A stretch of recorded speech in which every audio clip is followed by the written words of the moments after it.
कहानी की शुरुआत में हम एक अमेरिकन फुटबॉल मैच को देखते हैं, जहां पर वीआईपी स्टैंड्स में निकी नाम का एक आदमी अपनी गर्लफ्रेंड जेस के साथ आराम से बैठा हुआ था। मैच चल रहा था, लेकिन निकी का ध्यान गेम से ज्यादा क्राउड के ऊपर था। उसने एक खूबसूरत लड़की को सीट से उठकर जाते हुए देखा और उसी वक्त उसके दिमाग में एक खुराफाती आइडिया आया। उसने जेस के साथ एक छोटी सी शर्त लगाई कि देखते हैं कितने लोग उस लड़की को पलट कर देखेंगे। वहाँ बैठे हुए एक आदमी लिऊ यान ने कहा कि मुझे भी इस शर्त में हिस्सा लेना है, जिसके लिए निकी मान भी गया। सबने मजाक में $10 की शर्त रखी और काउंटिंग शुरू कर दी। जब लड़की स्टैंड से बाहर निकल गई तो आखिर में पूरी गिनती आई कि 7 लोगों ने उसे पलट कर देखा। इस शर्त में जेस ने सबसे पास का नंबर गेस किया था, इसीलिए वो शर्त जीत गई। लिऊ यान ने बिना किसी झिझक के पैसे दे दिए और फिर अगला राउंड शुरू करने को कहा। इस बार शर्त ये थी कि अगला फाउल कौन करेगा। जेस ये कहकर बाहर हो गई कि मुझे इस गेम की कोई नॉलेज ही नहीं है, लेकिन निकी इस शर्त पर कूद पड़ा और उसने $1000 की शर्त लगाई। सीटी बजते ही रेफरी ने फाउल का सिग्नल दिया और निकी ने जिस टीम पर दाव लगाया था वो सही निकला। उसने शर्त जीती और पैसे अपनी पॉकेट में डाल लिए।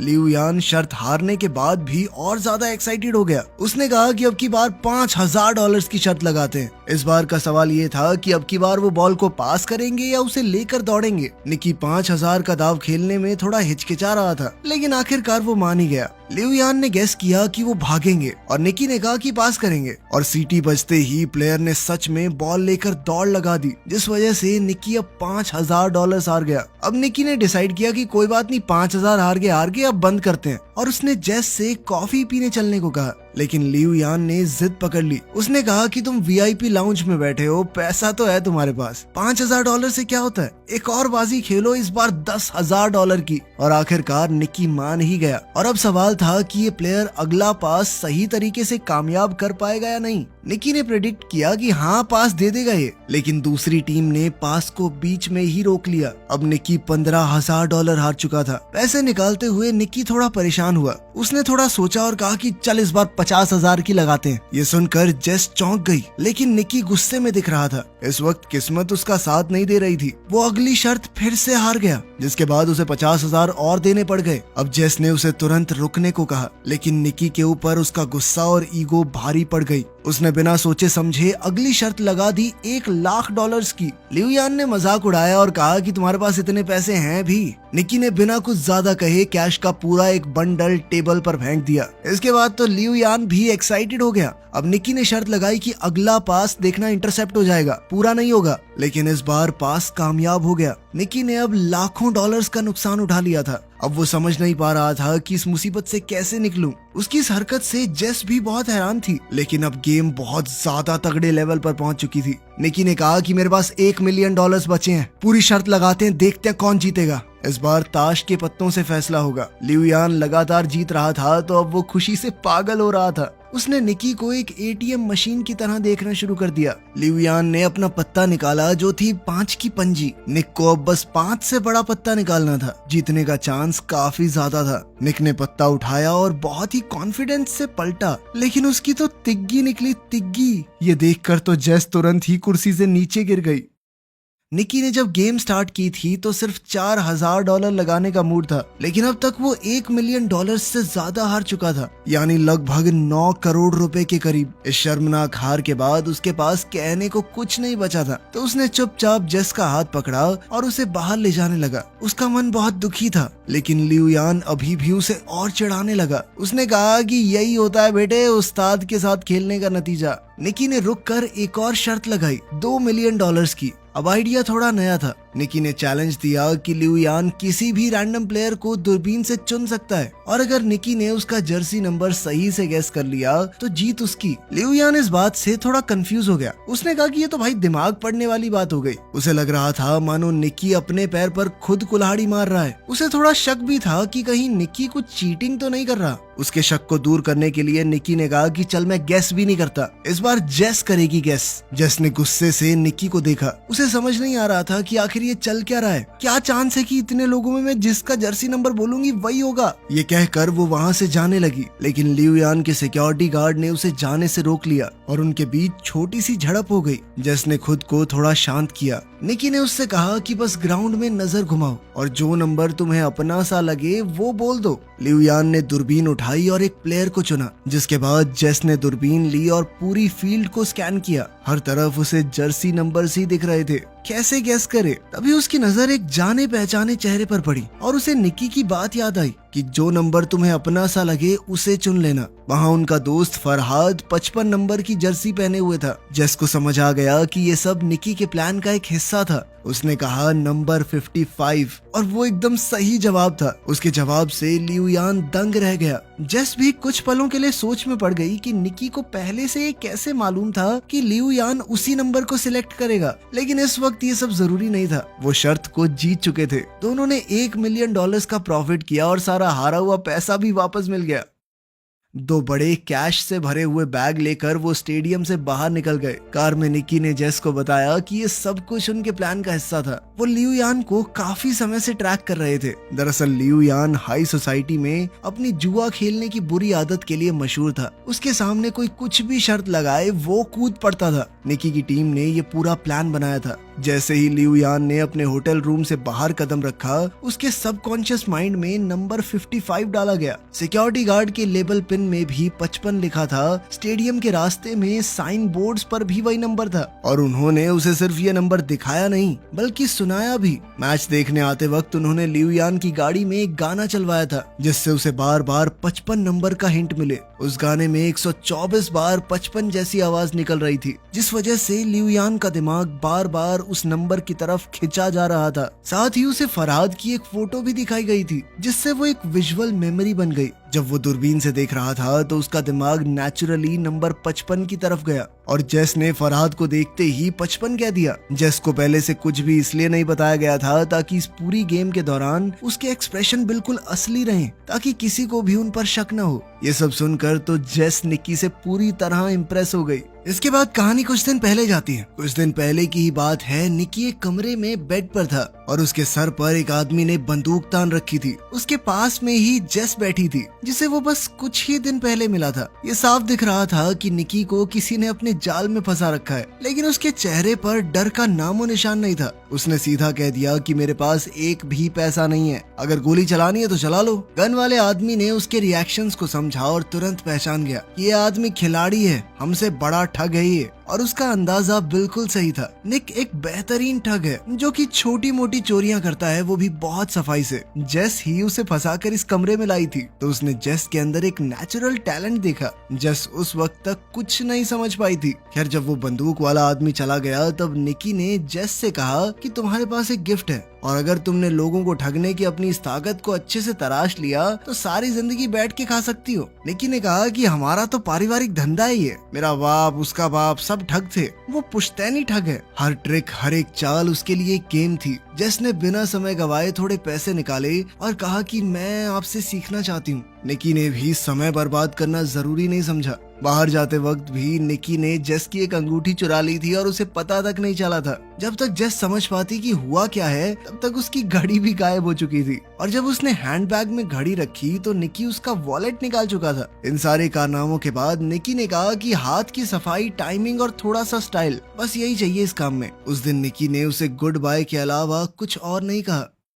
कुछ महीने बाद जेस ने उसे न्यू ऑरलीन्स शहर में ढूंढ निकाला, जहां निकी ने एक नई टीम बनानी शुरू की थी। उन दोनों की मीटिंग भी असल में एक टेस्ट था। वो देखना चाहता था कि जेस उनकी टीम को ज्वाइन करने के लायक भी है या नहीं। जब जेस ने हामी भरी तो निकी ने उसे टीम के एक आदमी के साथ मेले में भेज दिया। आज जेस की पहली प्रैक्टिकल असाइनमेंट थी। वो मैप हाथ में लेकर कुछ लोगों से रास्ता पूछने लगी। तभी उसके साथी ने चुपके से एक टूरिस्ट का कैमरा लेंस चुरा लिया। फिर एक दूसरे साथी ने जानबूझकर एक आदमी को टक्कर मारी और जेस ने उसका वॉलेट निकाल लिया। जेस को अब अपने चोरी करने के स्टाइल में थोड़ा कॉन्फिडेंस आने लगा था। उसने चॉपस्टिक्स की मदद से एक और औरत के बैग से वॉलेट निकाल लिया और सब कुछ इतना स्मूथ था कि किसी को शक भी नहीं हुआ। निकी ये सब कुछ एक बिल्डिंग के टॉप से देख रहा था। उसने टीम से कहा कि उसे अकेला छोड़ दो, अब उसके उड़ने की बारी है। जेस ने एक के बाद एक महंगा सामान चुराना शुरू कर दिया और उसकी हर चोरी के साथ निकी की आंखों में उसके लिए इज्जत बढ़ने लगी। अब निकी ने उसे एक और बड़े असाइनमेंट के लिए भेज दिया। इस बार ये एक हाईटेक फ्रॉड था। खास तरह के लेंसेज की मदद से वो लोग दूसरों के पत्ते देख सकते थे और फिर अपने ओपोनेंट्स को आसानी से हरा देते। यहाँ पर क्रेडिट कार्ड चुराने का सिस्टम भी चल रहा था। कार्ड को चुरा कर चुपके से एक टीममेट के पास भेजा जाता, जहाँ एक डिवाइस उसके डेटा को कॉपी करता और फिर वो कार्ड वापस उसी शख्स की पॉकेट में चला जाता। जब तक किसी को कुछ पता चलता तब तक पूरा अकाउंट खाली हो जाता। एक और ठगी का सिस्टम था, नकली एटीएम मशीन। जब भी कोई एटीएम से पैसे निकालता तो मशीन में उसका पिन अपने आप स्टोर हो जाता। फरहाद उस मशीन को चुपचाप हटाकर सारा डेटा ले जाता। सारे क्रेडिट कार्ड्स को अलग अलग कैटेगरीज में रखकर उनसे लग्जरी आइटम्स खरीदे जाते और आखिर में उनके डेटा को ब्लैक मार्केट में बेच दिया जाता।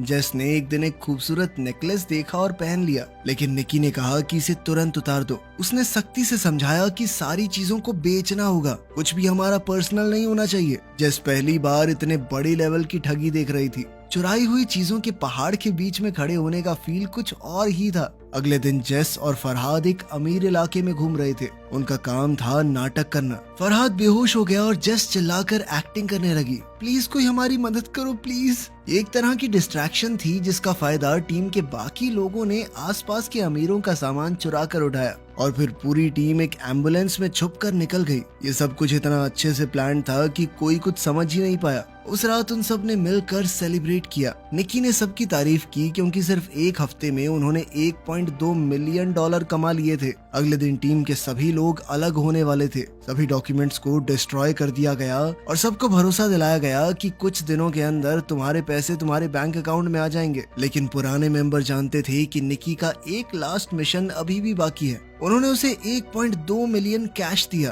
और जेस के सामने वार्निंग भी दी कि इसे जुए में उड़ा मत देना। अगली सुबह निकी जेस को ले गया स्टेडियम के वीआईपी लाउंज में। उसने जेस के सामने पूरा तमाशा किया और उसे दिखाया कि कैसे कुछ ही मिनटों में हम $1 मिलियन कमा सकते हैं। जेस उस वक्त तक निकी के थोड़े थोड़े प्यार में पड़ने लगी थी। उसे लगने लगा था कि वो निकी की गर्लफ्रेंड है, तभी तो वो उसे ये सब कुछ दिखा रहा है। लेकिन निकी ने शुरुआत से ही उसे बस ठगी के लिए ही अपने ग्रुप में शामिल किया था। जब सब कुछ खत्म हो गया तो निकी ने उसे $80,000 कैश दिया और आखिर में कहा गुड बाय। जेस ने उसकी तरफ देखा, उसकी आंखों में आंसू थे, उसका दिल टूट गया था। एक तरफ वो निकी से सच में प्यार कर बैठी थी, दूसरी तरफ उसे ये भी लग रहा था कि $80,000 बहुत कम है क्योंकि निकी ने अभी $1 मिलियन कमाए थे। लेकिन निकी की दुनिया में जज्बातों के लिए कोई जगह नहीं थी और जेस ने अब उसका असली रंग देख लिया था।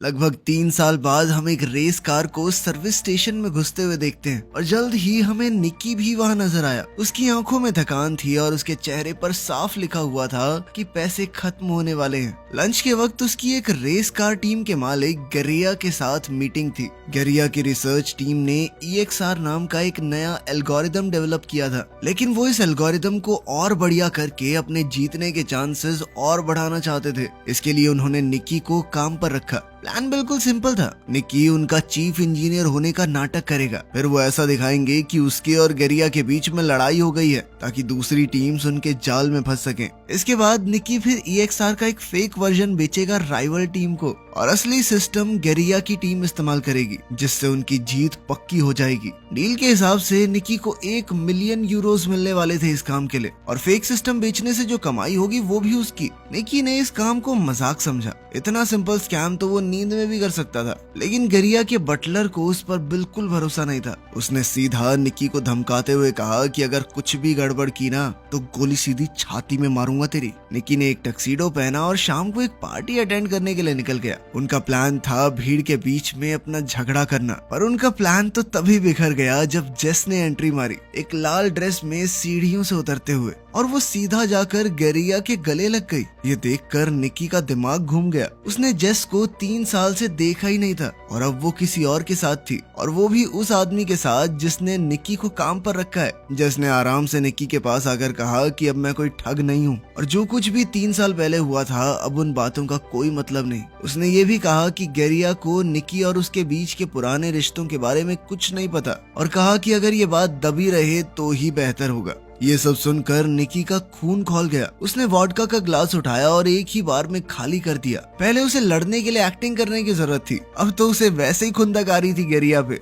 और उसने सबके सामने जबरदस्त झगड़ा किया। ये ड्रामा राइवल रेसिंग टीम को बहुत पसंद आया। जल्द ही सिक्योरिटी ने उसे पार्टी से निकाल दिया, लेकिन अब राइवल टीम का बिजनेस कार्ड उसके हाथ में आ चुका था। अगली सुबह निकी मैक्लारेन टीम के मालिक से मिला। उसने सीधी बात की कि 3 मिलियन यूरोज लगेंगे, EXR सिस्टम बेचना चाहता हूँ मैं। रेस कार के मालिक के पास पैसों की कमी नहीं थी, तो मोल भाव की जरूरत ही नहीं पड़ी। उन्होंने तुरंत ट्रैक को टेस्ट किया और रिजल्ट देखकर मालिक का चेहरा खिल गया। निकी ने भरोसा दिलाया कि 48 घंटे में पूरा सॉफ्टवेयर मिल जाएगा। दूसरी तरफ जेस सड़क पर फरहाद से मिली। फरहाद को निकी ने भेजा था। उसने जेस को बताया कि 3 साल पहले निकी का चले जाना जरूरी था, उनके पास कोई चॉइस नहीं थी। उसने कहा कि निकी अब भी जेस से प्यार करता है। फरहाद ने एक बक्सा जेस को दिया, जिसके अंदर वही नेकलेस था जो जेस को पसंद आया था। इस बात की कोई गारंटी नहीं थी कि वो असली है या नकली, लेकिन उस बात से फर्क नहीं पड़ता था। उस नेकलेस को देखकर जेस का मन पिघल गया। जेस के मुंह से तो ये निकला कि वो निकी पर भरोसा नहीं कर सकती, लेकिन उसकी आंखों में कुछ और ही लिखा था। वो अब भी उसके लिए कुछ तो महसूस करती थी।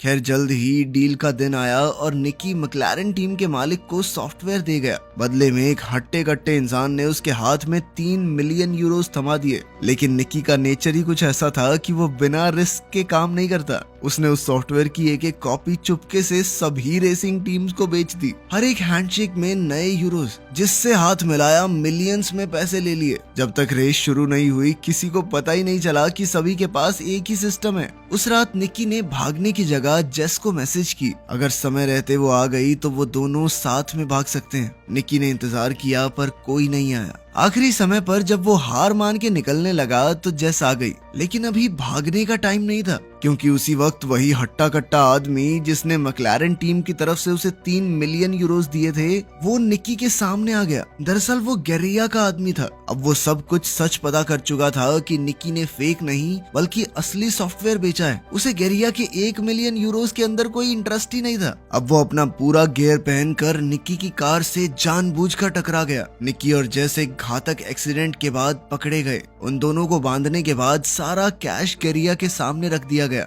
निकी की इस हरकत से गेरिया बहुत गुस्से में था। उसने इस प्रोग्राम को बनाने में 40 मिलियन यूरोज लगाए थे और अब सारे के सारे बर्बाद हो चुके थे। सबसे बड़ी बात तो ये थी कि गेरिया समझ ही नहीं पाया कि निकी ने असली सॉफ्टवेयर कैसे चुरा लिया। जब निकी ने कुछ नहीं बताया तो गेरिया ने जेस का नाक दबा दिया, जिसके बाद उसकी सांसें रुकने लगी और निकी ये देखकर टूट गया। उसने सब कुछ बताया कि उसने जेस का अपने लिए पुराना प्यार जगाकर उसे एक नेकलेस पहना दिया, जिसके अंदर एक खास चिप लगी हुई थी। जैसे ही गेरिया ने वो सॉफ्टवेयर खोला, उस नेकलेस के जरिए निकी ने उसका पासवर्ड और डेटा चुरा लिया। ये सुनकर तो जेस का दिल टूट गया। उसकी आंखों से आंसू बहने लगे, पर गेरिया और उसके लोग हंसने लगे। उन्हें कहानी तो अच्छी लगी, लेकिन उन्हें निकी की बात पर भरोसा नहीं हुआ। गेरिया ने बताया कि जेस उसकी कोई गर्लफ्रेंड नहीं थी। मैं जानता हूँ ये पैसों के लिए मेरे साथ थी। उधर जेस ने भी कबूल किया कि वो सिर्फ उसकी महंगी घड़ियों की कलेक्शन चुराना चाहती थी। निकी इस बात से हैरान था कि जेस ने उसे जलाने के लिए गेरिया के साथ प्यार में होने का नाटक किया था। अब दोनों ही पकड़े गए थे। गेरिया ने ज्यादा वक्त नहीं लिया। उसने बुचर से पूछा कि निकी ने सॉफ्टवेयर कैसे चुराया। जैसे ही निकी बोलने लगा, बुचर ने गोली चला दी। वो गोली सीधी निकी के सीने में घुस गई। गेरिया का चेहरा सफेद पड़ गया। उसने घबराकर बुचर से कहा कि पैसा वापस कमाया जा सकता है, लेकिन अगर मर्डर के चक्कर में अंदर हो गया ना मैं, तो जिंदगी खत्म। उसने बुचर को तुरंत निकाल दिया और वेयरहाउस से भाग गया। जेस बहुत ज्यादा रो रही थी, लेकिन बुचर ने कहा कि डरने की जरूरत नहीं है। वो असलियत में निकी का ही आदमी था, और सच कहूँ तो उसका बाप हूँ मैं, असली बाप। उसने गोली जानबूझकर दिल के साइड में चलाई थी। उसने टेप से जख्म को सील किया, सुई से खून निकाला और उसकी छाती में एयर प्रेशर को स्टेबलाइज किया। अचानक निकी ने फिर से अपनी आंखें खोल दी। वो अब भी जिंदा था। ये एक्ट थोड़ा पागलपन से भरा हुआ था, लेकिन काम तो कर गया। पैसों का ढेर उनके पीछे पड़ा था और वो तीनों वहाँ से निकल गए। निकी दरअसल एक अनाथ था और उसे इसी बटलर ने पाला था। उसने ही निकी को ये सारी चोरी चकारी की स्किल्स सिखाई थी। रूल था कि कभी इमोशनल मत होना, लेकिन अब निकी सच में जेस से प्यार करने लगा था। बटलर ने दोनों को एक सड़क किनारे छोड़ा और सारे पैसे लेकर चला गया। निकी के हाथ कुछ भी नहीं आया, लेकिन हॉस्पिटल जाते हुए निकी ने गाड़ी में देखा कि गेरिया की 2 लाख यूरोज की घड़ी जेस के हाथ में थी। दोनों ने एक दूसरे को देखा और मुस्कुरा दिए। इस चालबाजी और हाथ की सफाई के साथ वो दुनिया के किसी भी कोने में भूखे तो नहीं मरेंगे। वीडियो पसंद आई तो लाइक कर देना, चैनल को सब्सक्राइब कर लेना। मिलते हैं अगली वीडियो में।